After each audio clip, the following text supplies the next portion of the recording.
G'day folks, welcome to this unboxing of the US Civil War. This is the 3rd edition, 2nd printing, recently arrived, a P500 list from GMT Games, and it's just arrived today. This is of course a Mark Simonitch design. I see the name Mark Simonitch and I think it's going to be I know it's going to be a quality product. Huge fan of Mark's games. This was first published in 2015. There have been some subtle changes over the years, and I'll kind of give an overview. I haven't played this. I haven't played any of the previous versions of this, so I'm new to this, but via the GMT Games website, I've had a look through the rulebook. I've been reading up about this. I have a sense of sort of what it's all about. So it is Mark Simonith's design, 2-player strategic level game, focusing of course on the American Civil War, but it's got a pretty strong sort of operational feel to it. The maps, which I'll get to in just a moment, there's basically you get two large maps in this, and it covers 3 theatres. So let me show you the box cover. Start.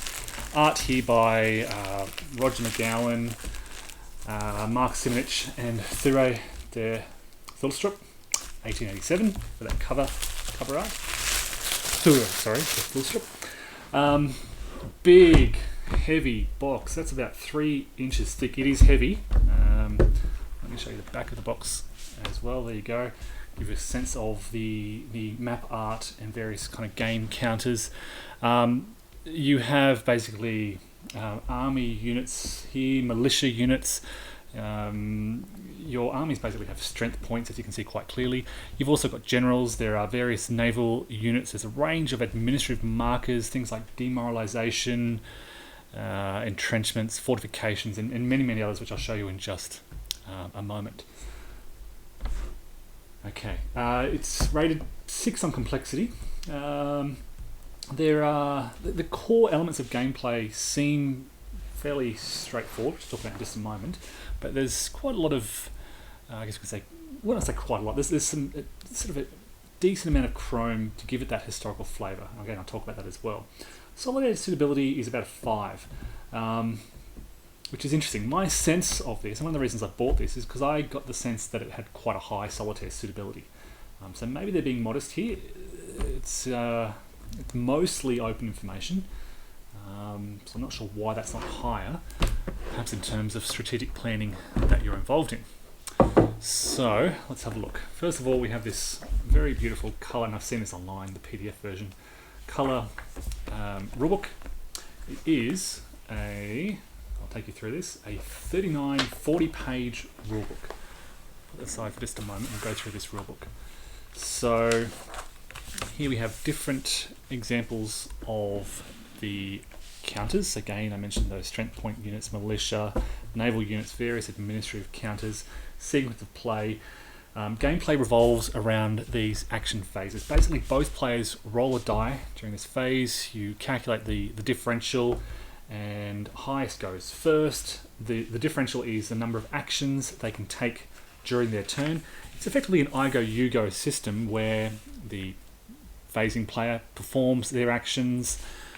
Here's a list of the core actions here. Things like moving, naval transport, rallying, entrenching, training, and so forth.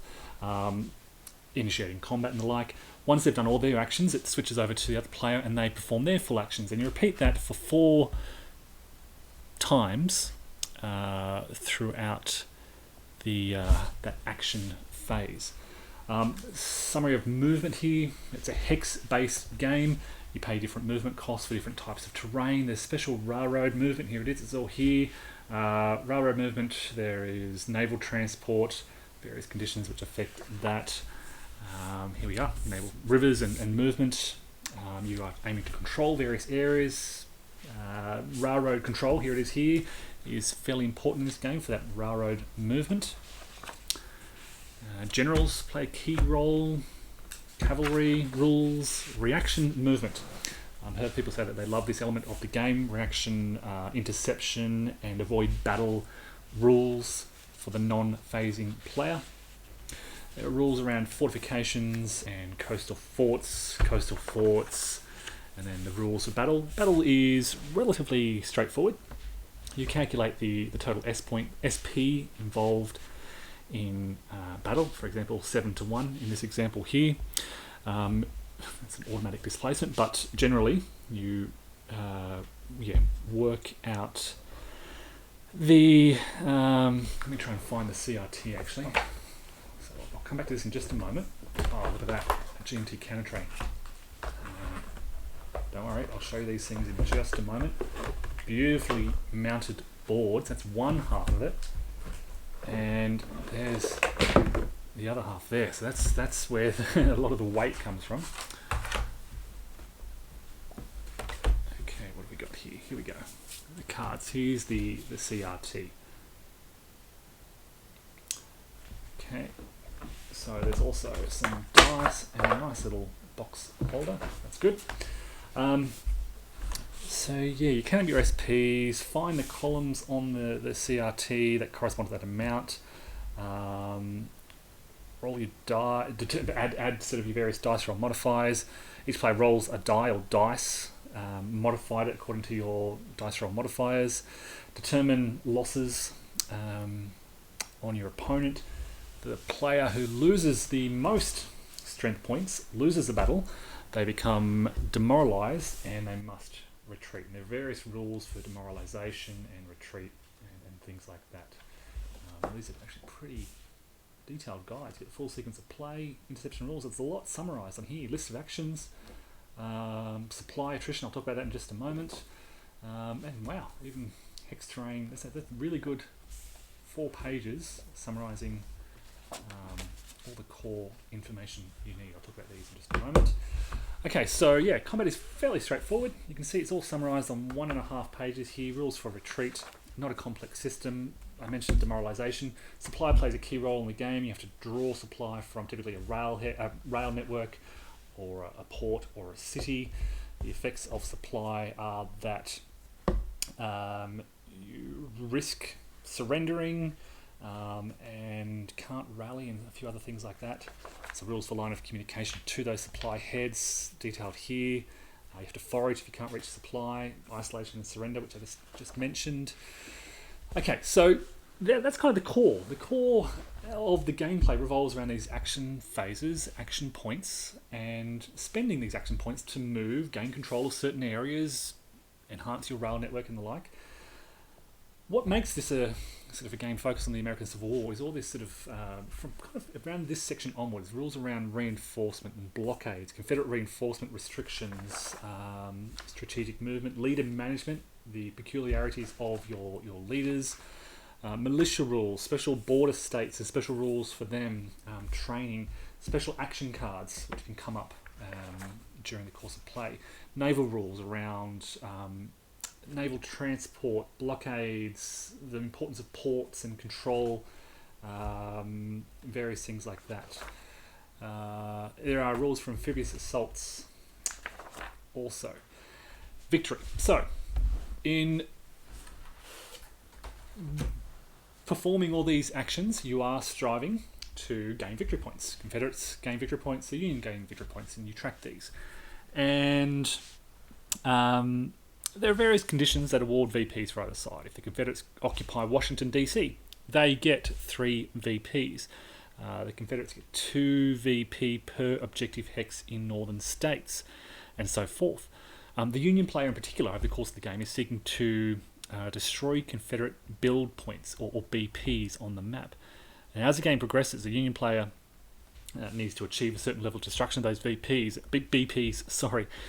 As the game progresses, the Union player also needs to achieve a certain victory point differential.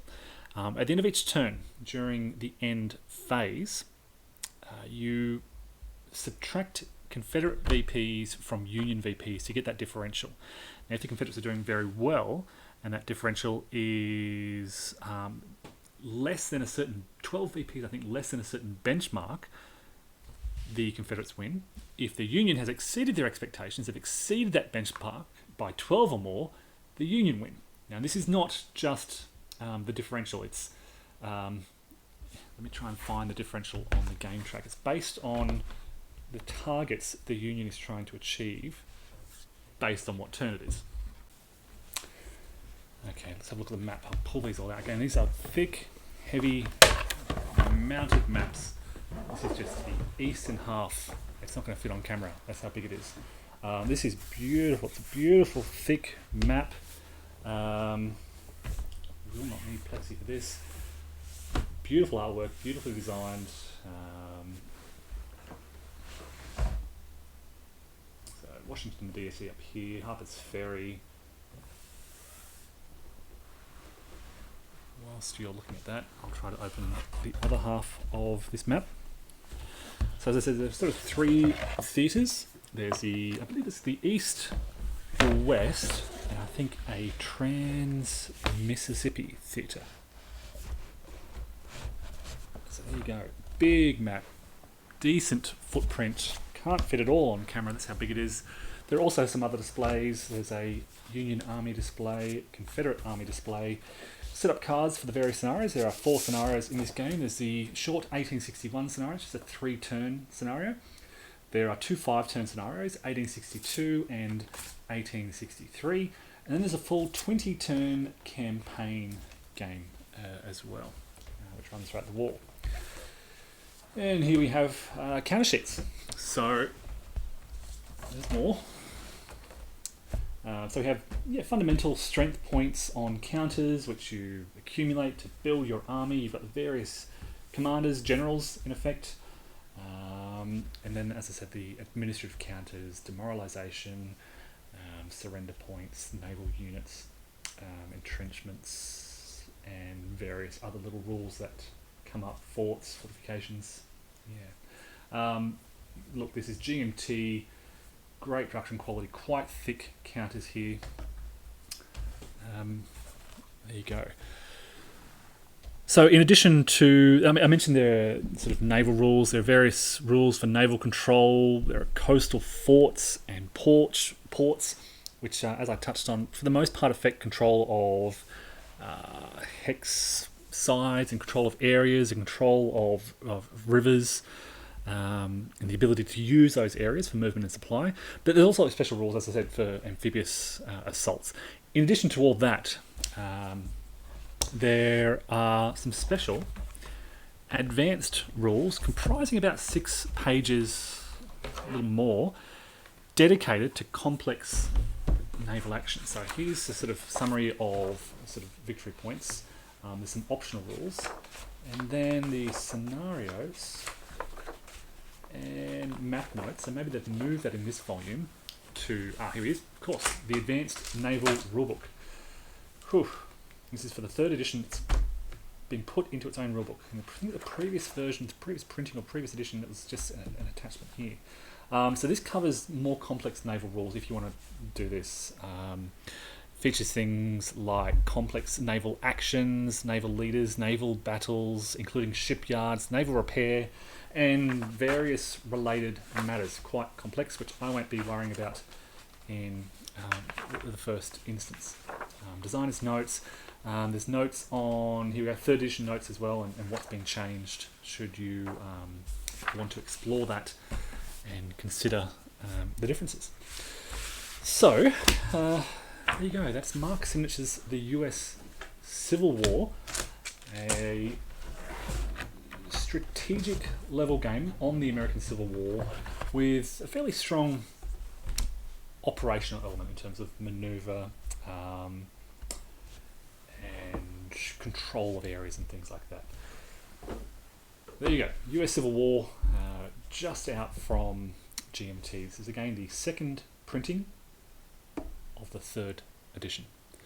Thanks everyone, and take care.